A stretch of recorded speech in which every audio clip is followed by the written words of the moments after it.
Hi, hello, வணக்கம் மக்களே. நான் கோச் கீர்த்தனா. நீங்கள் என்னைக்காவது தூங்க போகிறதுக்கு முன்னாடி நம்ம வீட்டு ரூஃபை பார்த்து நம்ம வாழ்க்கை எதை நோக்கி போயிட்டு இருக்குன்னு ஃபீல் பண்ணியிருக்கீங்களா? நீங்கள் அந்த ட்ரீமை அச்சீவ் பண்ண அந்த டே ஃபுல்லாக ஹார்ட் ஒர்க் போட்டு இருக்கீங்களா? ஆனாலும் உங்கள் ட்ரீமை உங்களால் அச்சீவ் பண்ண முடியாமல் லைஃப் ஒரு ரோலர் காஸ்டர் மாதிரி இருக்குன்னு ஃபீல் பண்ணியிருக்கீங்களா? நீங்கள் ஒரு ஃபெயிலியரை ஃபேஸ் பண்ணிட்டீங்கன்னா போதும், உங்களை சுற்றி இருக்கிறவங்க, அதாவது உங்கள் ஃபேமிலி, ஃப்ரெண்ட்ஸ், ரிலேட்டிவ்ஸ் உங்களை பார்க்குற விதமே மாறி இருக்கும். அவங்க உங்களை அணுகிற பாடி லாங்குவேஜ் கொஞ்சம் கொஞ்சமாக மாறி டோட்டலாக சேஞ்ச் ஆகிட்டு இருக்கும். ஏன்னா நீங்கள் எதையோ கிவ் அப் பண்ணாமல் இருந்திருப்பீங்க. பட் உங்கள் ட்ரீமை அச்சீவ் பண்ண என்ன வழியெல்லாம் இருக்குன்னு உங்களுக்கு தெரியுமா? உங்களோட பிஹேவியர் உங்களோட டெய்லி ரொட்டீனை உங்கள் எதிரிக்கு தான் ப்ளஸ்ன்னு உங்களுக்கு தெரியுமா? இதை தெரியப்படுத்த தான் சாணக்கியரோட கதை சொல்ல போகிறேன். அவர் சொன்ன 7 ரகசியம் என்னன்னு சொல்கிறேன். வாங்க வீடியோக்குள்ளே போகலாம். ஒரு கிராமத்தில் ராமுன்னு ஒருத்தர் வாழ்ந்துட்டு வந்தார். ரொம்பவும் ஏழ்மையான குடும்ப பின்னணி கொண்டவர் தான். அப்பா இல்லை, அம்மா மட்டும் இருக்காங்க. ராமுவோடைய தொழில் எருமை மாடு, செம்மறியாடு வளர்ப்பு தான். எருமை மாடு பால் கறந்து கிராமத்தில் விற்றுட்டு வந்தார். செம்மறியாடுகளை வளர்த்து அந்த ஊர் சந்தையில் தான் விற்பார். அவருடைய வருமானம் ரொம்பவும் கம்மியாக தான் இருந்தது. கம்மின்னா அவர் வருமானம் 2 வேளை உணவு உண்ண மட்டும்தான் போதுமானதாக இருந்தது. ராமுவோட அம்மா, என்ன ராமு, நம்ம வாழ்க்கை உயரத்துக்கே போக மாட்டிருக்கு, ஒரே நேர்கோட்டில் தான் இருக்குது, எப்போ தான் உயர்வு வரும் அப்படின்னு சொல்லி ராமுக்கிட்ட வருத்தப்பட்டாங்க. ராமுக்கு நம்ம அம்மாவை என்ன சொல்லி சமாதானம் பண்ணுறதுன்னு தெரியாமல் மௌனமாக இருந்தான். அப்படியே அந்த இரவு ஓடிச்சு. அடுத்த நாள் விடிஞ்சதும் ஊருக்குள்ளே ஆடி மாதம் பிறந்ததால் அம்மன் கோவில் திருவிழா களை கட்டுச்சு. அப்போது ராமு சின்ன வயசில் அவன் கூட படித்த அரவிந்தை பார்த்தான். அரவிந்த் பக்கத்து ஊரில் வியாபாரம் பண்ணி நல்ல வசதியாக வளர்ந்து அவன் பிறந்த ஊருக்கே வரான். ஊர் மக்கள் அரவிந்தை பாராட்டினாங்க. அவனுக்கு சால்வை, மாலை எல்லாம் போட்டு மரியாதை பண்ணாங்க. இது ராமு கீழே இருந்து வேடிக்கை பார்த்தான். அதுக்கப்புறம் அரவிந்தும் ராமும் திருவிழாவில் சந்திச்சுக்கிட்டாங்க. அப்போது அரவிந்த், என்ன ராமு, நீ இன்னும் ஆடு மாடு தான் மேய்ச்சிட்டு இருக்கியா அப்படின்னு சொல்லி சிரித்தான். ராமுவால் எதையுமே பேச முடியாமல் கூனி குறுகி நின்னான். ராமு மனசு ரொம்ப வருத்தத்தில் இருந்தது. அந்த வருத்த முகத்துடனே வீட்டுக்கு போயிட்டு இருந்தான். அப்போது வழியில் ஒரு வயசான ஆன்மீக தோற்றத்தில் இருக்க ஒரு குருவை பார்த்தான். அவரை பார்த்து வணங்கி ஆசி வாங்கிட்டு போகலான்னு அவர்கிட்ட போனார் ராமு. ராமுவோட வாடிய முகத்தை பார்த்து, மகனே, உனக்கு சாணக்கியர் யார் என்று தெரியுமா அப்படின்னு கேட்டார். இல்லை குருவே, அவர் அரசர்களுக்கு எல்லாம் ஆலோசனை கூறும் மகான்னு கேள்விப்பட்டிருக்கேன். அவருடைய ரகசிய போதனைகள் என்னவென்று தெரியுமான்னு குரு கேட்க, இல்லை குருவே, நானே ஒரு சாமானியன், எனக்கு அவரை பற்றி ஒன்றுமே தெரியாது அப்படின்னு சொல்ல, சரி மகனே, உனக்கு சாணக்கியரின் 7 ரகசியங்களை சொல்லப் போகிறேன். அதை தவறாது பின்பற்று. உன் மனக்கவலைகள் உன்னை விட்டு ஓடிவிடும் என்றார். ராமுவும் ரொம்ப சந்தோஷமா, சரி குருவே, கேட்டு பின்பற்ற சொல்லுங்க அப்படின்னு சொன்னான். ரகசியம் 1: நீ என்ன செய்ய போகிறாய் என்று யாருக்குமே சொல்லாதே. உன் நண்பர்களிடமும் உன் அக்கம் பக்கம் வீட்டாருக்கு கூட சொல்லாதே அப்படின்னு சொல்லிட்டு குரு கிளம்பி போயிட்டாரு. ராமு குரு சொன்ன வார்த்தைகளை நினச்சிக்கிட்டே வீட்டுக்கு போனான். நம்ம வாழ்க்கையை உயர்த்த என்ன தொழில் செய்யலாம் அப்படின்னு யோசிச்சுக்கிட்டே இருந்தான். அப்போ தான் அவனுக்கு ஒரு யோசனை வந்தது. நாம் எருமையோட பால் எல்லா நாளும் தான் விற்றுட்டு வரோம். வாரம் ஒரு முறை சந்தையில் ஆடு விற்கிறோம். இன்னிலேருந்து நாம் எருமையோட பாலில் இருந்து தயிர் கடையலாம். ஆடுகளை விற்காமல் ஆட்டுப்பாலில் நெய் செஞ்சு விற்கலாம். இது நமக்கு நாள்தோறும் ஒரு வருமானத்தை தரும். ராமு அவன் யோசனையை அவங்க அம்மா கிட்ட சொன்னான். அவங்க அம்மாவும், நானும் உனக்கு உதவி செய்கிறேன், முயற்சி செய்ய அப்படின்னு சொன்னாங்க. ராமுவும் அதுக்கான ஏற்பாடுகளை செஞ்சு ஊருக்குள்ளே விற்க போனான். அப்போது வழியில் அரவிந்தை பார்க்குற சூழ்நிலை வந்தது. அப்போ அரவிந்த், என்ன ராமு, உங்ககிட்ட பால் வாசனை தானே வரும், இன்றைக்கி என்ன தயிர் நெய் வாசனையெல்லாம் வருது அப்படின்னு சிரிச்சுட்டே கேட்டான். ராமு அதுக்கு, எங்கள் அம்மாவுக்கு கொண்டு போகிறேன் அப்படின்னு சொல்லிட்டு கடந்து போயிட்டான். ராமு சந்தோஷப்பட்டான். நல்ல வேலை நான் அவன்கிட்ட எதுவுமே சொல்லலை. நான் அவன்கிட்ட சொல்லியிருந்தா என் வாய்ப்பை அவன் பறிச்சிருப்பான்னு நினச்சிட்டே ஊருக்குள்ளே இருக்க கடை வீதிக்கு போனான். முதல்ல கொஞ்சம் நேரம் யாருமே கவனிக்கல. அப்புறம் கொஞ்சம் நேரம் கழித்து ஒரு அம்மா வந்து, நெய் எவ்வளோப்பா, வாசனை நல்லா இருக்கு அப்படின்னு கேட்டாங்க. அதுக்கு ராமு, இது பசுமாட்டு நெய் இல்லைம்மா, ஆட்டுப்பாலில் செஞ்ச நெய், ரொம்ப நல்லாயிருக்கும், உடம்புக்கு நல்லது அப்படின்னு சொல்லி 50 ரூபான்னு சொன்னான். முதல்ல பயந்தான், விலை அதிகமாக இருக்குன்னு வாங்க மாட்டாங்களோன்னுட்டு. ஆனால் அந்த அம்மா காசு கொடுத்து வாங்கிட்டாங்க. அப்புறம் ராமு, இது எருமை பாலில் பண்ண தயிர், நல்லா கெட்டியாக இருக்கும் பாருங்க அப்படின்னு ஒரு டப்பாவை எடுத்து கொடுத்து 20 ரூபா அப்படின்னு சொன்னான். அந்த அம்மாவும் வாங்கிட்டாங்க. அது விற்ற கொஞ்ச நேரத்தில் அவங்கிட்ட இருந்த எல்லா தயிரும் நெய்யும் விற்று முடிச்சிட்டான். அவன் கையில் 500 ரூபாய் இருந்தது. அவங்க அம்மா கிட்ட கொடுத்து சந்தோஷப்பட்டான். அவன் ரொம்ப நாள் கழித்து 3 வேளை உணவு சாப்பிட்டு திருப்தியாக அன்னைக்கான இரவை கழிச்சான். அடுத்த நாள் குருவும் ராமுவும் சந்திச்சுக்கிட்டாங்க. அப்போது குரு சொன்னார், நீ அடுத்து 2வது ரகசியம் தெரிஞ்சுக்கிறதுக்கான நேரம் வந்துடுச்சே அப்படின்னு சொன்னது தான் தாமதம். ராமு உடனே சொல்லுங்க குருவேன்னு கேட்டுக்கிட்டான். ரகசியம் 2. உழைப்பை மட்டும் வைத்து உயர முடியாது, உழைப்புடன் மூளையையும் சேர்த்து செயல்பட வேண்டும் என்று கூறினார். மேலும் உழைப்பை மட்டும் செய்பவன் தொழிலாளியாகத்தான் இருக்க முடியும், ஆனால் மூளையையும் சேர்த்து பயன்படுத்துபவன் தொழிலதிபர் ஆவான். சிந்தித்து செயல்படு ராமு என்று கூறி குரு சென்று விட்டார். ராமுவும் வியாபாரத்தை உயர்த்த என்ன செய்யலான்னு சிந்திக்க ஆரம்பித்தான். அப்போது வியாபாரம் பெருக்கணும்னா நமக்கு பால் உற்பத்தி நிறைய இருந்தால் தான் தயிர் மற்றும் நெய் உற்பத்தி நிறைய கிடைக்கும்னு முடிவு பண்ணி எருமை மாடுகளுக்கும் ஆடுகளுக்கும் நல்ல பசுந்தீவனம், அடர்த்தீவனம், கலப்பு தீவனம் அப்படின்னு கொடுக்க ஆரம்பித்தான். ஆனால் எருமைக்கும் ஆட்டுக்கும் இந்த புதுவித தீவன உணவு பழக்கம் ஒத்துக்காமல் ஆரோக்கிய குறைவு வந்துடுச்சு. ராமுவுக்கு ஒன்றுமே புரியல, ஏன் இப்படி நடக்குதுன்னு வருத்தத்தில் நிலை குலைஞ்சு போனான். அப்போது ராமுவோட அம்மா வந்து, வாழ்க்கையில் உயரத்துக்கு போகணும்னு நினைக்கிறவங்க மீண்டும் மீண்டும் விழுவாங்க, ஆனால் மறுபடியும் எழுந்து வருவாங்க.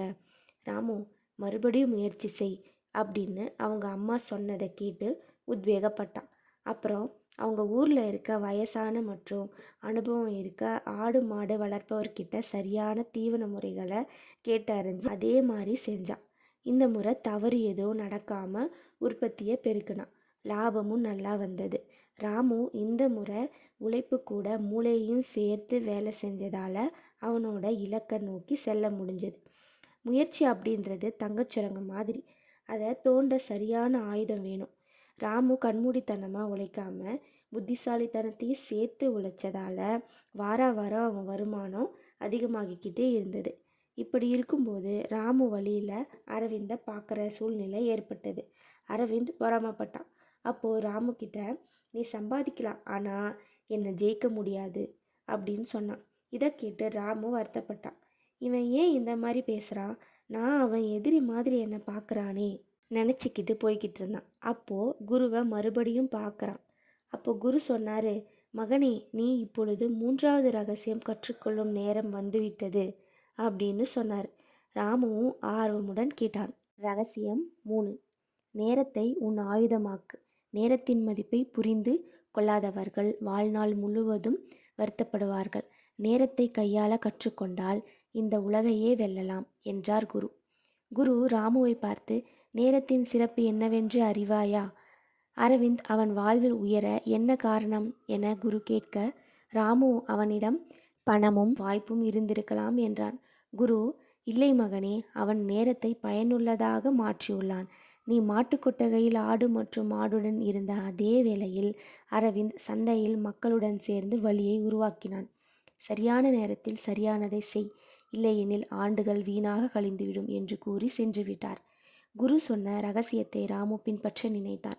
அப்போதான் ராமு தன் கிராமத்தோட தேவை என்னன்னு சிந்திக்க ஆரம்பித்தான். நம்ம கிராமத்தை சுற்றி நிறைய மலைகள் இருக்கிறதால குளிர்காலம் வந்தால் மக்கள் ரொம்பவும் அவதிப்படுறாங்க. அதற்கு தீர்வாக நாம் நல்ல கம்பளியை தயாரிக்கலாம். நமக்கு செம்மறி ஆடு வளர்ப்பு நல்லா தெரியும், அதோட ரோமங்களை வச்சு நாம் கம்பளி செஞ்சு விற்கலாம். அதுக்கு ராமு கிட்ட இருக்க செம்மறி ஆடுகள் மட்டும் பத்தாது, இன்னும் ஆடுகள் வாங்கணும். அதை ராமு அவன் அம்மா கிட்ட சொன்னான். அதுக்கு ராமுவோட அம்மா, என்கிட்ட இருக்க கொஞ்சம் நகைகளை உனக்கு தரேன், நீ அதை விற்று செம்மறி ஆடுகளை வாங்கிக்கோ அப்படின்னு சொன்னதும் ராமு கண் கலங்கினான். அந்த நகையை வாங்கிட்டு, நான் உங்களை ஏமாற்ற மாட்டேம்மா, நான் கண்டிப்பாக உயர்ந்து வந்துடுவேன் அப்படின்னு சொன்னான். நகைகளை விற்று அதிலிருந்து கிடைச்ச பணத்தை வச்சு 10 செம்மறி ஆடுகள் வாங்கினான். அதை அவனோட கொட்டகையில் வச்சு பராமரிச்சுட்டு வந்தான். குளிர்காலம் வர இன்னும் 2 மாதம் இருக்குது. அதுக்குள்ளே ரோமங்களை நிறைய சேகரித்து வச்சு கம்பளி தயாரிக்க ஆரம்பிக்கணும். ரோமங்கள் சீக்கிரம் வளர பல நல்ல யுத்திகளை கையாண்டு அதுலேயும் வெற்றி அடைஞ்சான். ரோமங்களை சேகரித்து வச்சுக்கிட்டே இருந்தான். அந்த சமயத்தில் தான் அந்த ஒரு ஜமீன்தாரர் வந்து, என்ன ராமு, புதுசு புதுசாக என்னமோ பண்ணிகிட்டே இருக்க, பார்த்து பண்ணு, இல்லைன்னா எல்லாமே வீணாக போயிடும்னு சொல்லிட்டு போயிட்டாரு. அது ராமுவை ரொம்பவும் பாதிச்சது. நேரத்தை கவனி, அதுக்காக காத்திரு, நேரமே தலை சிறந்த ஆசான். நேரத்தோட அனுபவத்தை பெறணும்னா கொஞ்சம் வழிகளை அனுபவிச்சுத்தான் ஆகணும். நேரத்துக்காக காத்திருப்பது தான் புத்திசாலித்தனம். அப்புறம் அதை உன் ஆயுதமாக மாற்றுறதுல தான் உன் வெற்றி இருக்குன்னு குரு சொன்னதை நினச்சி பார்க்குறான். ராமு குருவை சந்திக்க சென்றான். அப்போது குரு, மகனே, நீ அடுத்த ரகசியத்தை அறிய தயாராகிவிட்டாய் என்று கூற ராமுவிற்கு மகிழ்ச்சி பொங்கியது. பேரானந்தம் அடைந்தான். ரகசியம் 4. சரியான மக்களை தேர்ந்தெடு. உன்னை ஊக்கப்படுத்தும் நண்பனை தேர்ந்தெடுத்து உன் உடனேயே வைத்துக்கொள். உன் வெற்றி உன்னுடன் இருப்பவர்களை பொறுத்து மாறும். உன் மீது பொறாமை கொள்பவர்களிடத்தில் இருந்து நீ விலகி தூரமாயிரு. மக்களை மதிப்பீடு செய்து பழகு என்று குருவிடம் 4வது ரகசியத்தை கேட்டு அறிந்தான். அப்புறம் ராமு, நமக்கும் கம்பளி உற்பத்தியில் உதவி தேவைப்படுது. அவன் ஊரில் இருந்து இளைஞர்களை யாரை நம்ம கூட வச்சுக்கலான்னு ஊர் ஃபுல்லாக திரும்பி சூர்யா அப்படின்ற ஒரு இளைஞன்கிட்ட என்னோட கம்பளி உற்பத்தியில் என் கூட சேர்ந்து வேலை செய்ய வரியான்னு ராமு கேட்டான்.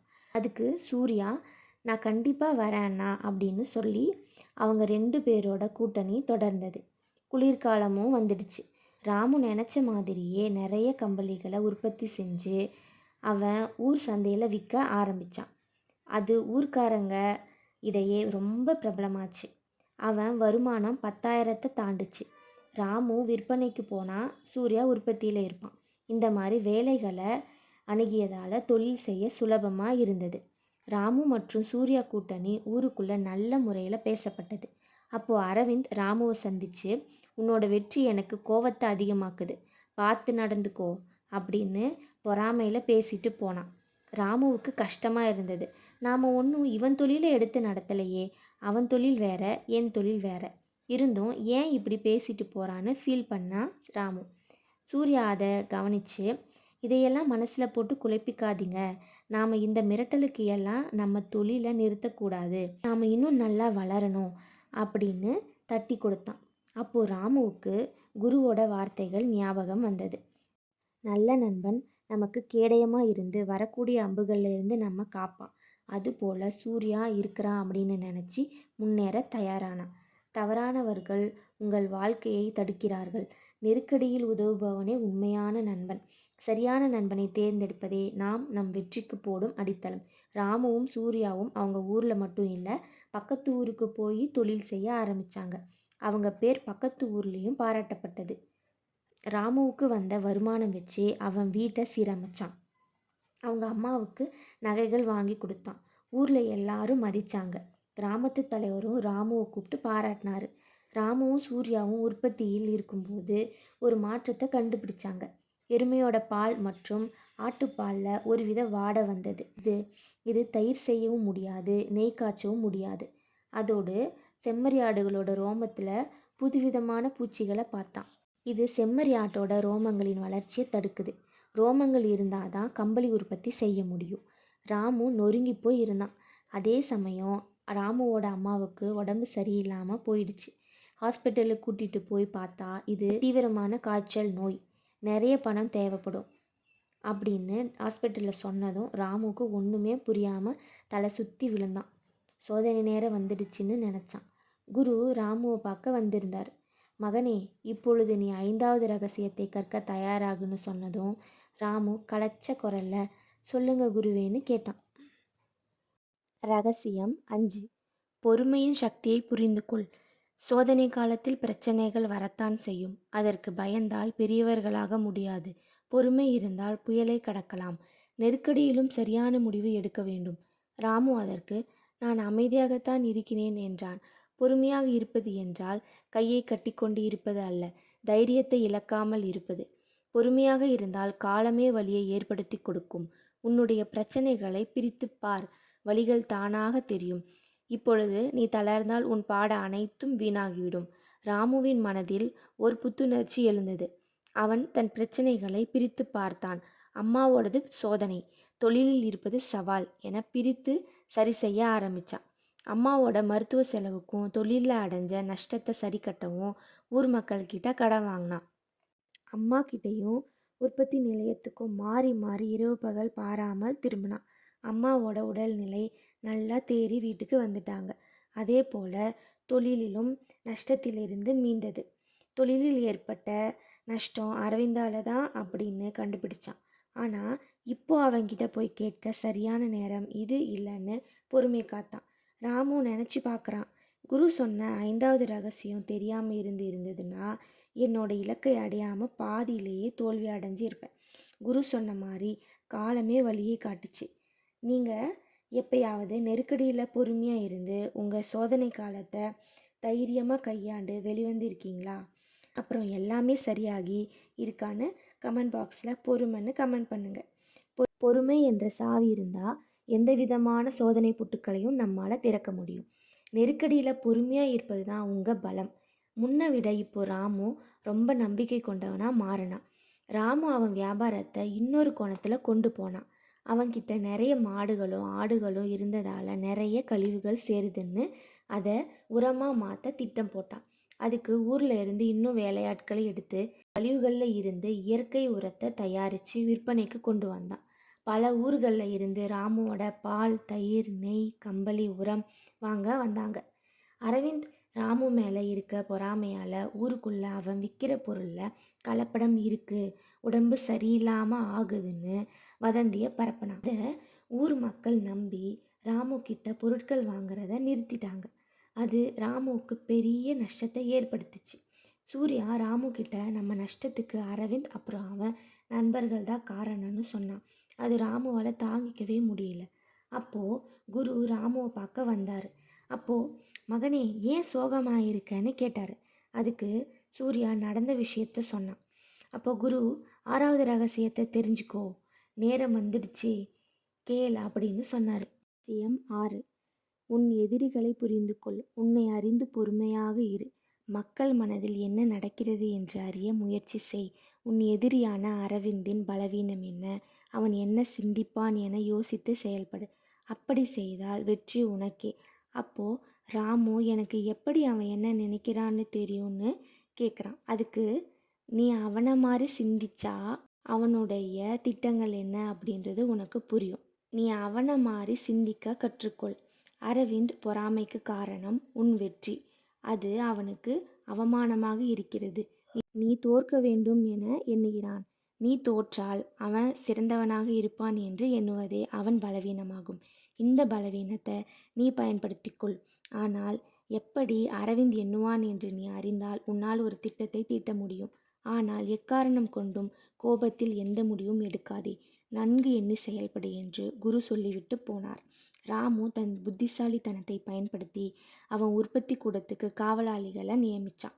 அப்புறம் ஊர் தலைவர்கிட்ட இந்த மாதிரி விஷயத்த சொல்லி நிம்மதி அடைஞ்சான். அப்புறம் ஊர்க்காரங்க கிட்ட அவன் பொருளோட தரத்தை விளக்க ஆரம்பித்தான். வேணும்னா நீங்கள் எல்லாரும் என் இடத்துக்கு வந்து சோதிச்சு பாருங்கன்னு ஊர்க்காரங்களை கூப்பிட்டான். மக்களும் அவன் சொல்கிறத நம்ப ஆரம்பித்தாங்க. இது அரவிந்துக்கு தெரிய வர அவனும் அவனோட நண்பர்களும் ராமு இடத்துக்கு வந்து தீ வைக்க நினச்சான். ஆனால் அவன் வசமாக காவல்காரங்க கிட்டேயும் ஊர்க்காரங்க கிட்டேயும் மாட்டிக்கிட்டான். ஊர் தலைவர் அரவிந்தை நல்லா தண்டிச்சாரு. ராமு கிட்ட மன்னிப்பு கேட்க வச்சாரு. அப்போது ராமு என் எதிரியை புரிஞ்சுக்கிட்டேன், அதனால் வெற்றியை அடைஞ்சேன்னு சந்தோஷப்பட்டான்.